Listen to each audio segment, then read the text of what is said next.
기독교가 로마 제국에 의해서 공인되기 전에 초대교회의 모습을 보면 매우 그들이 서로 사랑하고 또 성령이 충만하여서 하나님 앞에 뜨거운 모습을 보게 됩니다. 우리가 사도행전에 그러한 내용들을 보지 않습니까? 그들에게는 영적인 박해들이 있었습니다. 그리고 여러 가지 경제적으로도 넉넉하지 못한 그런 가난함들이 있었습니다. 왜냐하면 크리스찬들이 가이사를 주가 아니라 주님을 주로 고백했을 때 그들이 많은 불이익을 당했거든요. 그런데도 불구하고 그들은 주님을 사랑했고요. 또 그들은 모일 때마다 성령의 충만한 뜨거움이 있었습니다.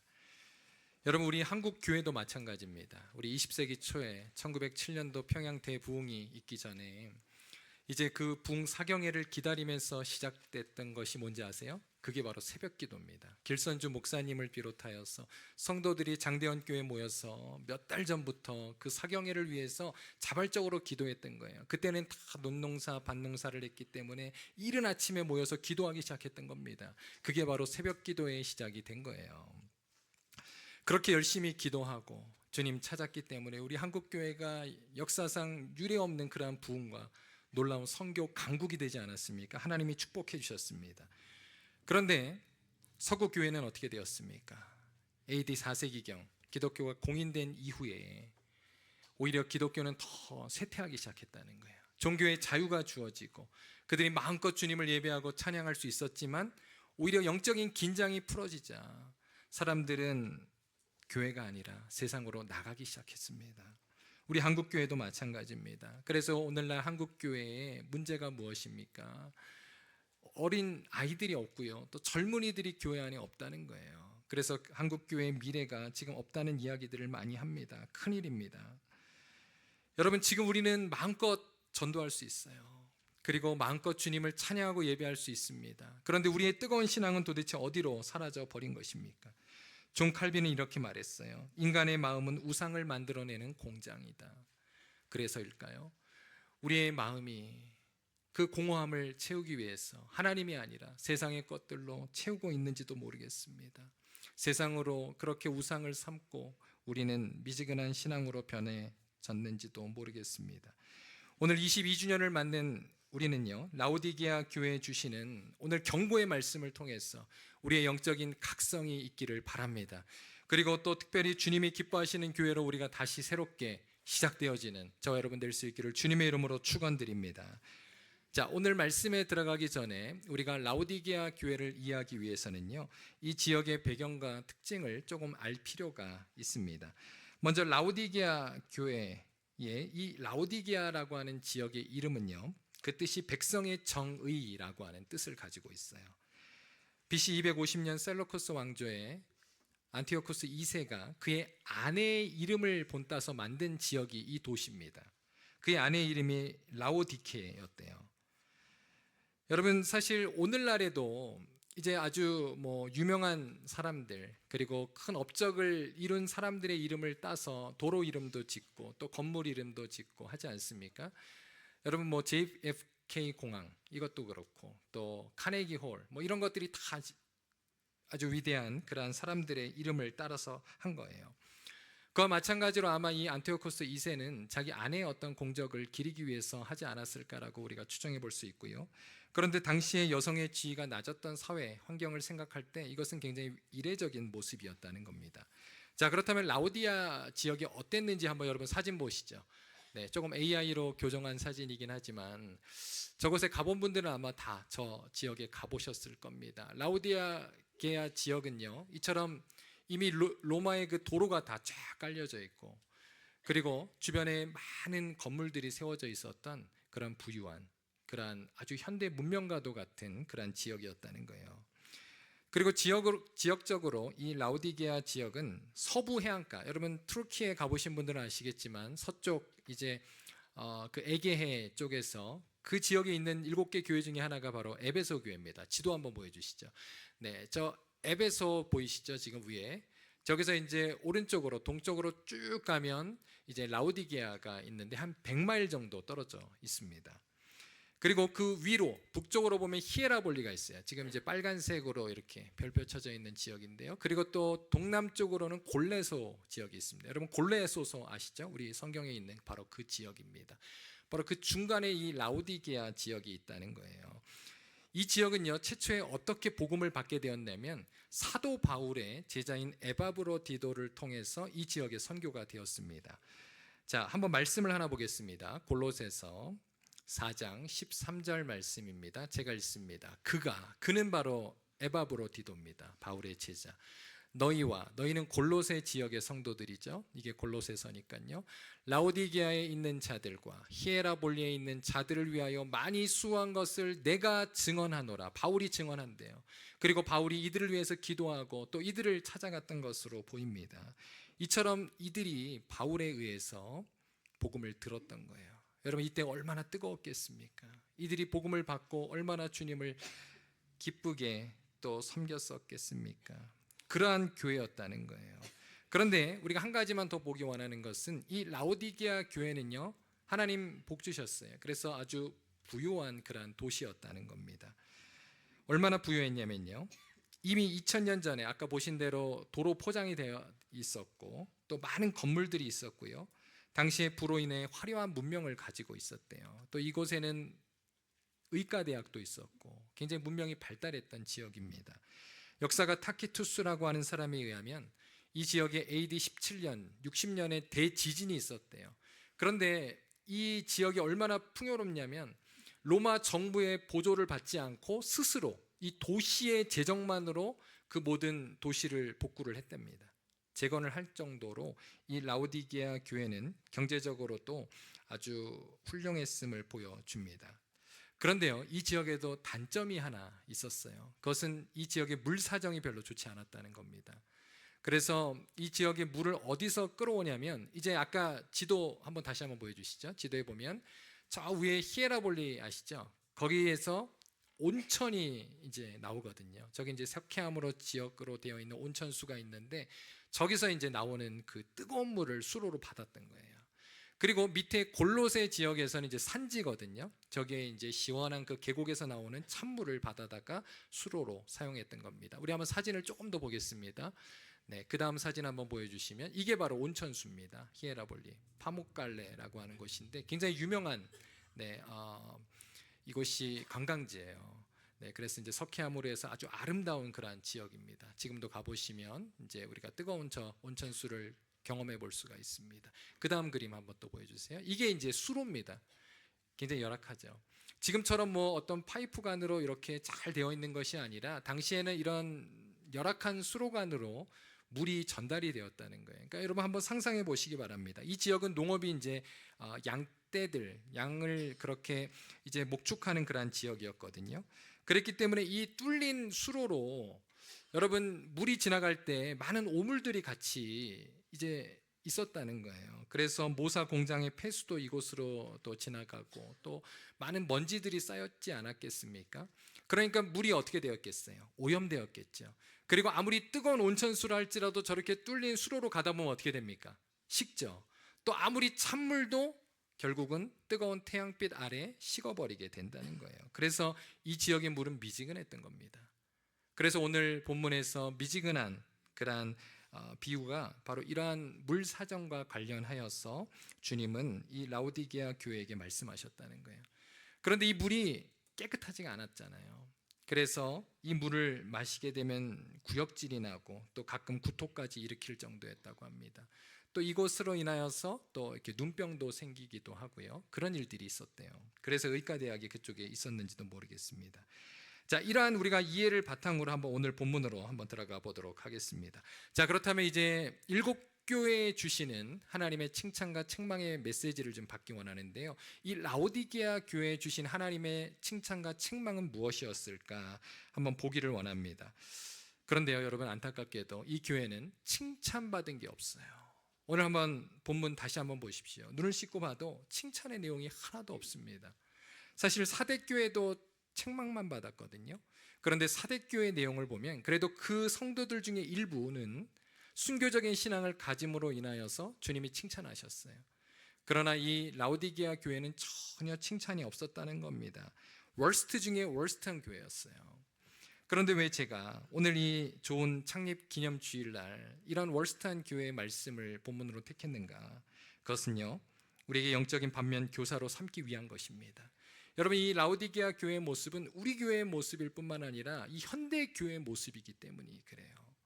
어떻습니까? 우리도 예전보다 살기 좋아졌잖아요. 그리고 모든 것들이 다 풍요해졌습니다. 그리고 우리가 이제 신앙생활 하는데 박해가 있습니까? 어려움이 있습니까? 마음껏 주님을 예배할 수 있지만 우리의 신앙은 과거와는 달리 미지근해졌다는 거예요. 그런 의미에서 오늘 우리에게 주시는 하나님의 말씀을 받기를 원합니다. 자, 이 교회가 받은 책망이 무엇일까? 그것은요, 영적인 미지근함이었다는 겁니다. 그들의 물사정과 똑같았다는 거죠. 계시록 3장 15절에서 16절 말씀 다 같이 한번 읽겠습니다. 시작.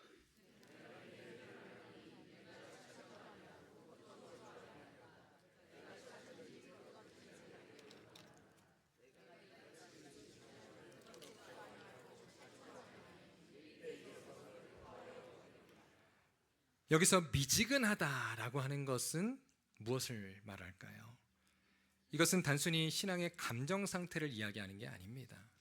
우리가 아주 감정적으로 끌어올라서 뜨겁게 주님을 찬양하고 기도하고 그러라는 게 아니에요.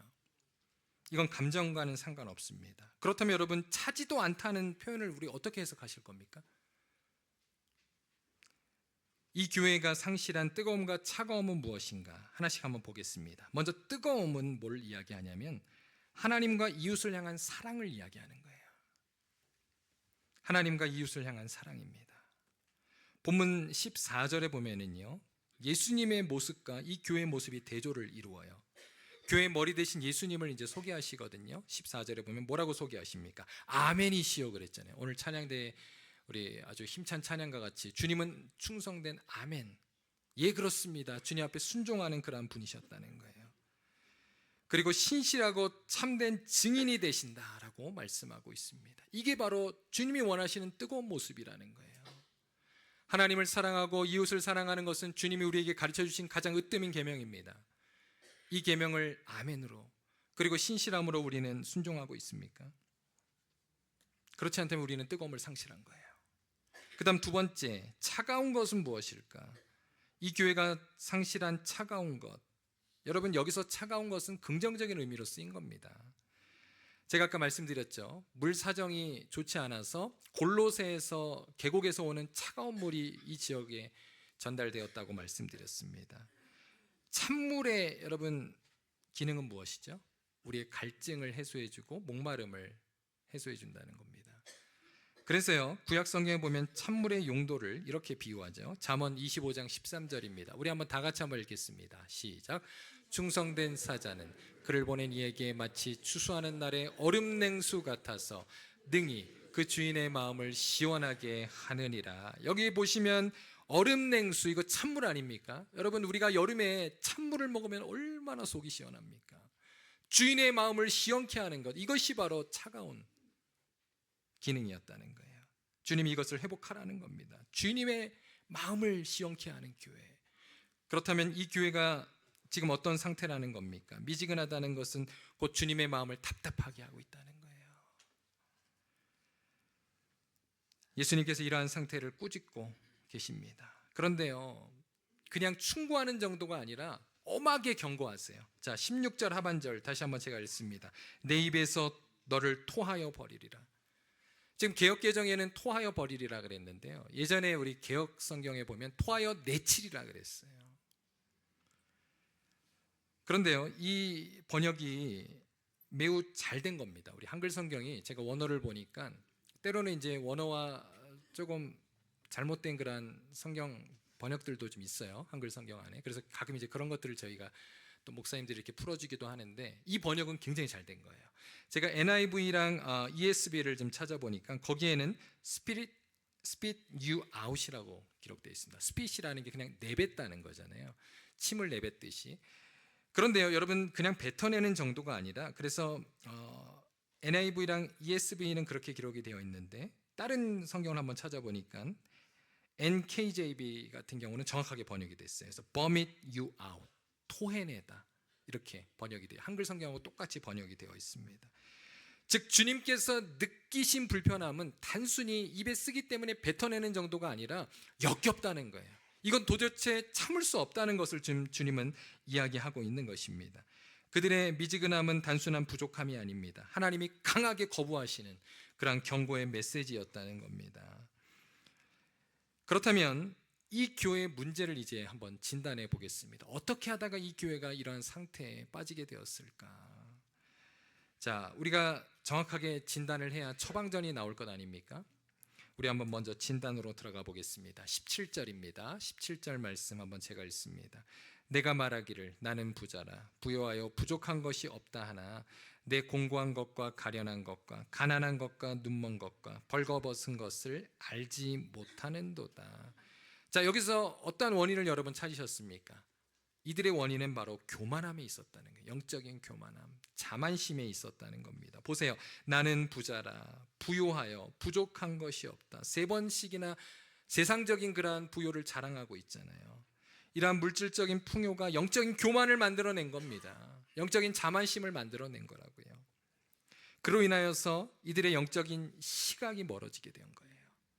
영적인 그러한 감각이 결여되어 버렸다는 겁니다. 소아시아 7교회 가운데 칭찬만 받은 서머나 교회를 보면 이들과는 상반되는 그러한 칭찬을 받는 것을 보게 돼요. 계시록 2장 9절에 보면 이렇게 말합니다. 내가 내 환난과 궁핍을 알거니와. 자, 이들의 상황은 라오디게아 교회와는 다르죠. 라오디게아 교회는 영적으로는 약했지만 육적으로 부유했다 그랬어요. 근데 이 서머나 교회는 육적으로 가난합니다. 그런데 보세요. 영적으로는 실상은 내가 부유한 자니라 라고 말씀하고 있어요. 우리가 아는 대로 이 서머나 교회는 칭찬만 받은 교회 아닙니까? 그런데 라오디게아 교회는요, 반대로 책망만 받은 교회가 되었다는 거예요. 이들은 그들이 가진 물질적 풍요와 그러한 부유함으로 인하여서 마음에 헛바람이 들어갔다는 거예요. 자만심이 들어갔고 교만함이 들어갔고 그로 인하여서 그들의 신앙이 점점 변질된 것입니다. 미지근하게 된 거예요. 신은 당신의 뇌를 어떻게 변화시키는가, 바꾸시는가라고 하는 책이 있습니다. 네. 저게 이제 원어로 How God Changed Your Brain이라고 하는 책이에요. 이 책의 저자들은 이제 공동 저자가 기록을 했는데 과학자들입니다. 그런데 이분들은 종교 경험과 뇌의 브레인의 관계를 연구하는 학자들이에요. 그런데 이 책의 중요한 주장은 이겁니다. 사람의 뇌는요, 매우 쉽게 환경과 그리고 관계의 영향을 받는다는 거예요. 반복되는 생각, 행동, 그리고 우리가 만나는 사람들, 그리고 우리가 속해 있는 공동체는 나의 사고와 판단 기준을 점점 바꾸어 놓는다는 거예요. 그래서 처음에는 우리가 이제 교회 오고 또 공동체면 어떻습니까? 낯설잖아요. 아직 뇌가 적응을 하지 못한 거죠. 그래서 이상하게 느껴지지만 계속 나오다 보면, 그리고 사람들과 어울리다 보면 어떻게 됩니까? 우리의 뇌가 적응한다는 거예요. 그래서 그 환경 속에서 편안함을 느끼고 점점 익숙해지고 그것이 당연한 것으로 여겨지게 된다는 겁니다. 다시 말해서 우리의 마음이 진리를 붙들지 않고 하나님께 예배드리지 않고 믿는 사람들과 교제하지 않으면요, 우리의 뇌는 진공 상태가 아니라는 겁니다. 그것보다 우리가 만나는 사람들, 우리가 보고 듣는 것들, 그리고 우리가 관계하는 것들에 더 영향을 받아서 우리의 믿음이 변질된다는 사실입니다. 그래서요, 이게 어떻게 이렇게 성경하고 잘 연결이 되는지 몰라요. 성경은 우리로 하여금 뭐라 그랬습니까? 꾸준히 서로를 돌아보라 그러잖아요. 그리고 기도하기를 힘쓰고 또 선행을 격려하고 항상 모이기를 힘쓰라 그랬잖아요. 히브리서 10장 24절에서 25절에 보면 이렇게 말합니다. 서로 돌아보아 사랑과 선행을 격려하며 모이기를 피하는 어떤 사람들의 습관과 같이 하지 말고 오직 권하여 그날이 가까움을 볼수록 더욱 그리하자 그랬습니다. 그런 의미에서 오늘 우리는 이 말씀 앞에서 나의 믿음을 한번 점검해 보기를 원합니다. 나의 믿음이 왜 예전과는 달리 약해졌는가? 예전에 그 뜨거운 신앙이 하나님을 시원케 하고자 했던 그 마음가짐이 왜 변질되었는가? 한번 돌아보기를 원합니다. 예전에 여러분 한국에 계실 때 정말 철야 기도하면서 주님 앞에 또 기도원에 가셔서 간절히 주님을 찾았던 여러분 그런 경험들 있지 않습니까? 제가 이제 미국 생활하면서 다 좋은데 한 가지 아쉬운 게 미국에 기도원이 없다는 거예요. 때로는 기도하고 싶을 때가 있잖아요. 물론 이제 미국에도 리트리트 센터 이런 데가 있지만 사실 가면은요 기도 분위기가 안 나요. 이 기도원에서 정말 막 3일씩 금식하면서 하나님 앞에 기도하고 또 말씀에 집중하고, 저는 이제 신학생 때부터 문제가 있으면 뭐 3일씩 그냥 성경만 들고 들어갔어요. 그래서 금식하면서 그렇게 기도하고 또 하나님께 응답받고 내려오고 그랬던 경험들이 있는데, 참 미국에서 이제 그게 좀 아쉬워요.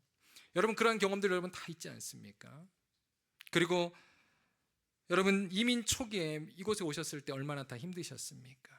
또 비자 문제로 얼마나 기도할 것이 많았습니까? 그때 하나님 앞에 간절히 부르짖고 정말 힘들지만 그래도 더 예배를 사모하고 하나님 말씀 듣기를 기뻐했던 그때 여러분 잊지 않으셨습니까?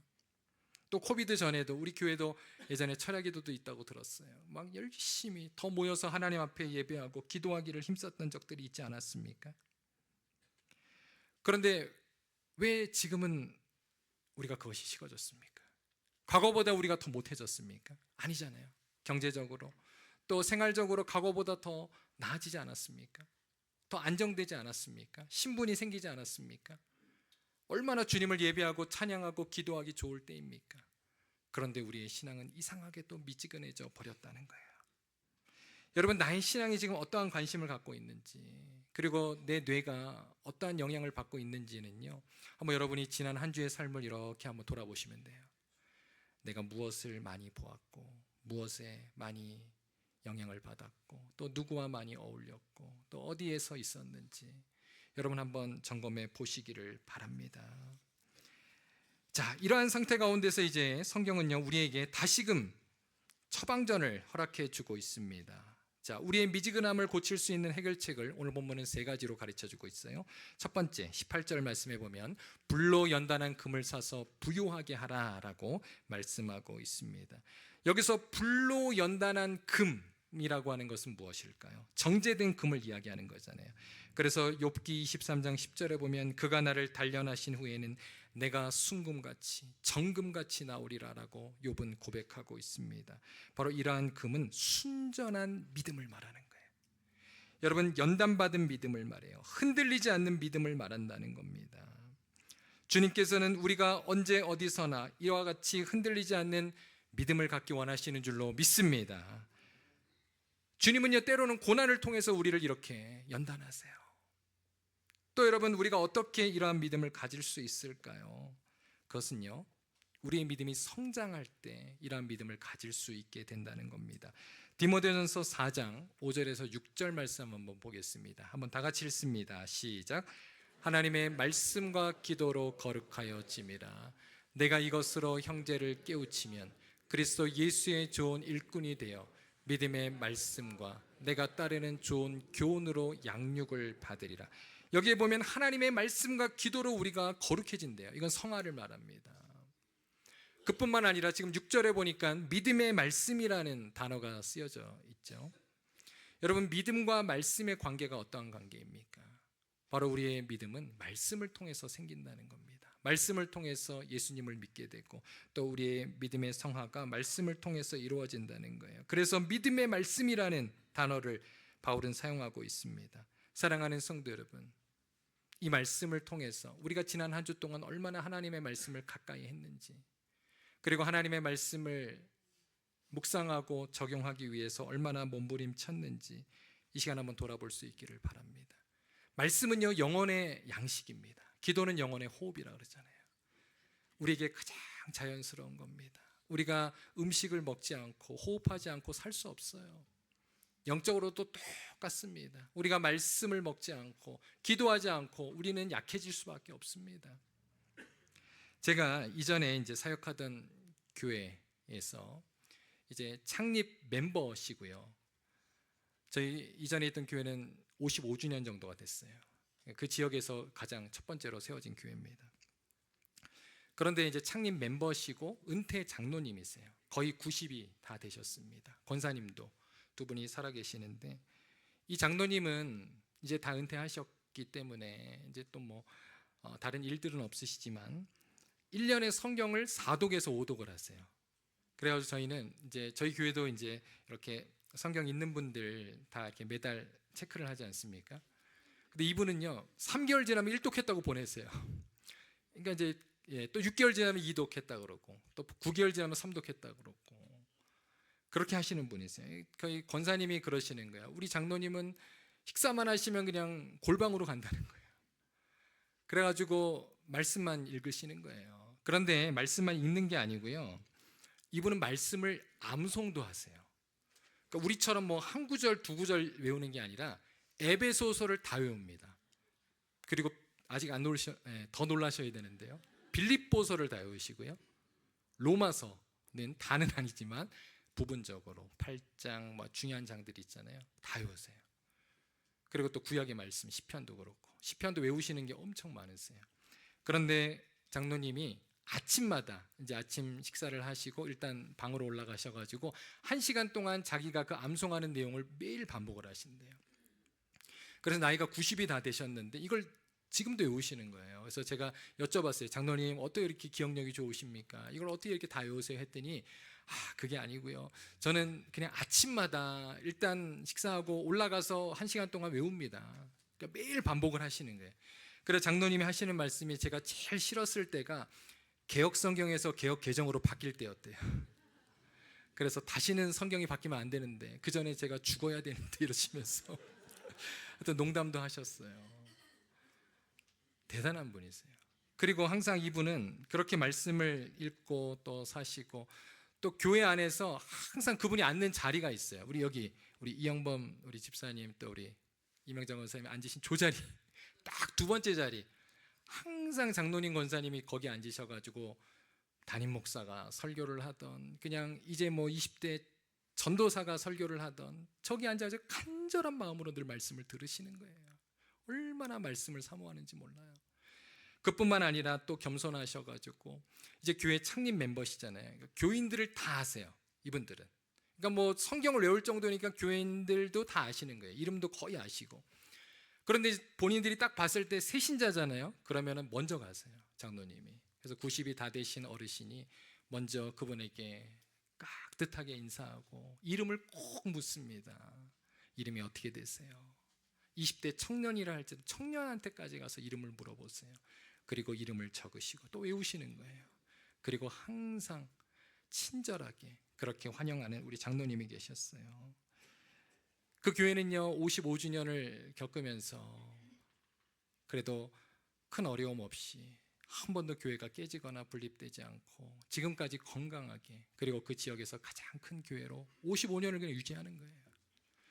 그 이유가 무엇일까? 물론 하나님의 은혜입니다. 그러나 바로 그러한 말씀을 사랑하고 말씀을 살아내는 어른들이 계시기 때문이구나라는 생각을 해보게 되었습니다. 사랑하는 성도 여러분, 우리도 그와 같은 하나님의 사람들 되시기를 주님의 이름으로 축원드립니다. 그 다음 두 번째 처방전입니다. 흰옷을 사서 입으라는 거예요. 여기서 흰옷은 뭘 이야기할까요? 이것은 깨끗하고 빛나는 옷을 이야기하는데 곧 의로움을 이야기합니다. 여러분 righteousness, 의로움이에요. 그런데 이 의로움은 우리가 스스로 사서 입을 수 있는 게 아니죠. 주님이 우리에게 입혀주십니다. 그런데 본문에서 이것을 사서 입으라라고 하는 것, 그것은요 왜 그러냐면 라오디게아 교회의 영적인 상태가 어땠습니까? 이들이 벌거벗은 상태였다 그랬어요. 그렇기 때문에 더욱 이들이 날마다 흰옷을 사서 입으라고 하는 것은 날마다 주님의 거룩함으로 덧입으라고 하는 것을 이야기하는 것입니다. 여러분, 우리는 신분상 의인이 되었습니다. 그러나 우리는 날마다 죄로 인하여서 더러운 그러한 죄인의 모습으로 살아가요. 그렇기 때문에 우리에게 필요한 것은 무엇입니까? 날마다 회개하고 그리고 주님의 그 의로 우리는 다시 새롭게 변화되어야 한다는 것입니다. 그럴 때 우리의 행실과 그리고 우리의 섬김이 주님 기뻐하시는 일이 된다는 거예요. 여러분, 믿음이 바탕이 되지 않는 그러한 섬김, 그러한 행위는요 나를 높이는 겁니다. 그리고 나의 신앙에 도움이 되지 않아요. 그렇기 때문에 우리가 그 안에서 지치는 겁니다. 그러나 여러분, 이러한 올바른 믿음을 바탕으로 한 참된 행함과 섬김을 통하여서 여러분의 영혼이 다시금 깨어나기를 주님의 이름으로 축복드립니다. 그 다음 마지막 세 번째로 안약을 사서 눈에 바르라 라고 말씀하고 있습니다. 아까 말씀드렸죠. 이 지역은 눈병이 나기 때문에 안약이 필수적인 그런 지역이었어요. 그래서 안약이 이 지역의 특산물이었대요. 안약을 사서 눈에 바르라라고 하는 것은 눈에 누라는 거죠. 근데 여러분, 이 안약은 한 번 넣고 끝나는 게 아니죠. 반복적으로 넣어야 합니다. 이것은 무엇을 이야기할까요? 자, 고린도후서 3장 18절 말씀 한번 다 같이 읽습니다. 시작. 우리가 다 수건을 벗은 얼굴로 거울을 보는 것 같이 우리 영광을 보매 그와 같이 형상으로 변화하여 영광에 이르니 곧 주의 영으로 말미암음이라. 자, 여기에 보면 마지막에 나옵니다. 주의 영으로 말미암음이라. 바로 성령을 이야기한다는 거예요. 이 언약은 성령을 말합니다. 우리는 날마다 성령을 구해야 합니다. 이미 우리가 예수님을 믿을 때 성령이 우리 안에 계시죠. 그러나 주님이 왜 우리에게 성령을 구하라고 하실까요? 바로 성령의 충만함을 구하라는 겁니다. 그럴 때 우리의 영적인 눈이 밝아지게 될 것입니다. 우리에게 영적인 분별력이 생기게 될 것입니다. 영적인 지혜가 넘치게 될 것입니다. 사실 오늘 이렇게 말씀을 볼 때 우리는 그런 생각을 할 수가 있어요. 주님께서 이 라오디게아 교회에게 엄청 화가 나셨나 보다, 많이 미워하시나 보다, 그렇게 생각할 수 있습니다. 그런데요, 마지막 말씀을 보면 그렇지 않습니다. 주님은요, 이 교회를 따뜻한 사랑의 초대장을 보내셔서 다시 부르시는 것을 보게 됩니다. 자, 20절 말씀입니다. 제가 읽습니다. 볼지어다 내가 문 밖에 서서 두드리노니 누구든지 내 음성을 듣고 문을 열면 내가 그에게로 들어가 그와 더불어 먹고 그는 나와 더불어 먹으리라. 이것은요, 바로 미지근한 성도들을 향하신 하나님의 사랑의 초대장이에요. 주님이 우리가 죄를 짓는다 그랬어, 우리가 미지근해졌다 그랬어, 우리를 버리고 우리를 심판하시는 분이 아니십니다. 오늘 말씀 보세요. 내가 문 밖에 서서, 바로 지근거리에서 우리와 함께 계시는 그 주님의 모습을 보게 됩니다. 이건 비유적인 표현이잖아요. 그리고 여전히 우리를 향하여 따뜻한 손을 내미시는 그 주님의 여러분 사랑의 초대장을 받으시기 바랍니다. 그리고 주님은 인격적인 분이세요. 그래서 우리의 문을 강제로 확 여시는 분이 아니라 기다리십니다. 그리고 우리를 위해서 기도하신다라고 성경 말씀하고 있습니다. 왜 그러실까요? 주님이, 그분은 우리를 너무나 사랑하시기 때문입니다. 여러분, 우리가 사랑하면은요, 인격적이게 돼요. 사람에게 함부로 대하지 않습니다. 팀 켈러의 유작인 죄를 말하다라는 책이 있어요. 팀 켈러 목사님이 마지막으로 쓴 책입니다. 거기에 보면 팀 켈러는 이렇게 이야기합니다. 사람은 변하지 않는다는 생각은 비성경적이다 그랬어요. 복음의 능력과 대치되는 것이다 라고 이야기합니다. 여러분, 우리는 복음으로 이미 변화되었고 우리는 계속해서 변화될 사람들이라는 거예요. 무엇을 통해서? 팀 켈러는 그것은 바로 회개를 통해서라고 이야기를 합니다. 오늘 본문에도 회개하라, 열심을 내라 말씀하고 있잖아요. 그런데 그것이 이례적인 사건이 아니라 전생애를 걸쳐 반복돼야 할 영적인 거룩한 습관이라고 이야기를 하고 있어요. 그게 회개래요. 회개는요, 처음에는 단순히 후회하는 수준에 이르게 되지만 이제 하나님과의 관계가 깊어지게 되면 하나님으로 인해서 깊이 슬퍼하는 단계에 오른대요. 그리고 그것이 더 깊어지면 어떻게 되는지 아세요? 이제는 죄를 끊기 위해 지속적으로 죄를 미워하는, 하나님이 기뻐하시는 그러한 영적인 습관을 갖도록 노력한다는 거예요. 그래서 우리가 죄로부터 멀어질 수 있다라고 팀 켈러는 말합니다. 사랑하는 성도 여러분, 오늘 말씀을 정리합니다. 저희 22주년을 맞은 우리 교회, 여러분 22살은 인생의 어떠한 때입니까?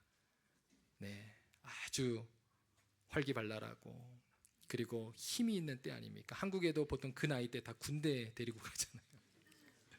네, 우리 교회가 바로 이러한 때입니다.